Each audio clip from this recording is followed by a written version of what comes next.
بسم اللہ الرحمن الرحیم۔ السلام علیکم ورحمۃ اللہ وبرکاتہ۔ حضرت زرار رضی اللہ تعالی عنہ بن ازور کا قبول اسلام۔ حضرت زرار اپنے قبیلے کے اصحاب ثروت میں تھے۔ عرب میں سب سے بڑی دولت اونٹ کے گلے تھے۔ زرار کے پاس 1000 اونٹوں کا گلہ تھا۔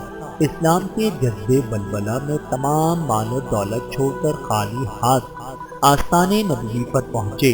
حضور نے فرمایا، تمہاری تجارت گھاٹے میں نہیں رہی۔ عہد صدیقی میں فتنہ ارتداد کے فرد کرنے میں بڑی سرگرمی سے حصہ لیا۔ بنی تمیم کا مشہور مرتد سرغنہ مالک بن نبیرہ انہی کے ہاتھوں مارا گیا۔ اس سلسلے کی مشہور جنگ یمامہ میں بڑی شجاعت سے لڑے۔ واقعی کے بیان کے مطابق اس بے جگری سے لڑے کہ دونوں پاؤں پنڈلیوں سے کٹ گئے، مگر تلوار ہاتھ سے نہ چھوٹی۔ گھٹنوں کے بل گھسٹ گھسٹ کر لڑتے رہے اور گھوڑوں کی ٹاپوں سے مسل کر شہید ہوئے۔ حضرت زرار رضی اللہ تعالی عنہ پر اللہ رب العزت کی کروڑوں رحمتیں نازل ہوں۔ آمین ثم آمین۔